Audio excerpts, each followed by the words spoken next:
Noon, ang malaking bundok sa gitna ng pulong Luzon ay hindi pa kilala sa pangalang Banahaw ay meron ng maraming tahanang nakatayo sa paanan ng bundok na pinaninirahan ng mga tao, lalo na yaong malapit sa ilog. Sa maraming mag-aanak na doon ay nakatira ay kabilang na ang mag-asawang Lukban at Bayabas, iisang anak nilang lalaki, si Limbas, ang namumukod sa lakas tapang at sa bilis.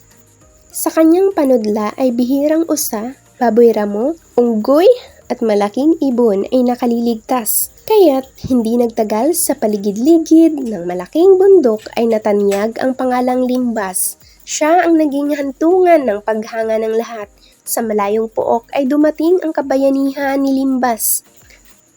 Isang araw ay nawala si Limbas at gayon na lamang ang panindim ng mag-asawa. Hindi sila makakain at makatulog sa hindi pagdating ng kanilang anak.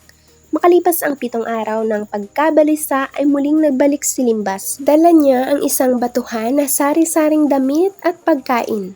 Sa buhay ng mag-asawa ay hindi pa sila nakakalasap at nakakatikim ng gayong nagiinamang damit at nagsasarapang pagkain. Pakinggan natin ang balita ni Limbas. Isang maginoong balbasin ang nagpakilala sa kanya na isang engkantado.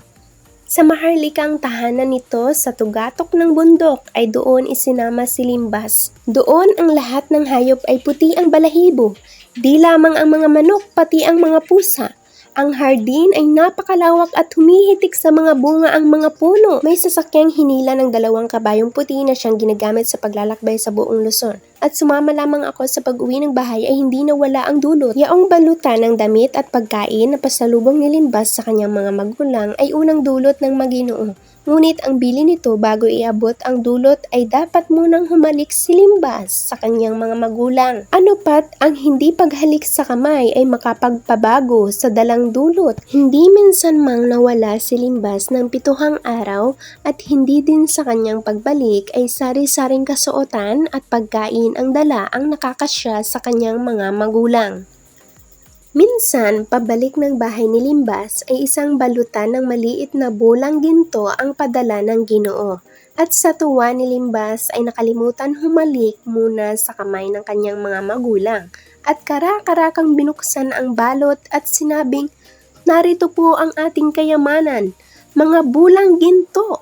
Subalit nang buksan ang balutan ay hindi ginto ang lumabas kundi mga bunga ng anahaw. Kaya't sa pagkagulat ay napasigaw si Limbas, "Ba! Anahaw! Ba! Anahaw! Ba! Anahaw!"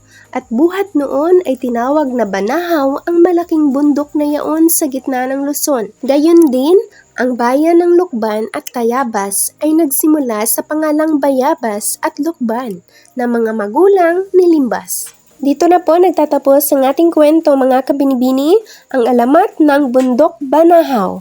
Please like and subscribe. Maraming salamat po sa pakikinig at panonood.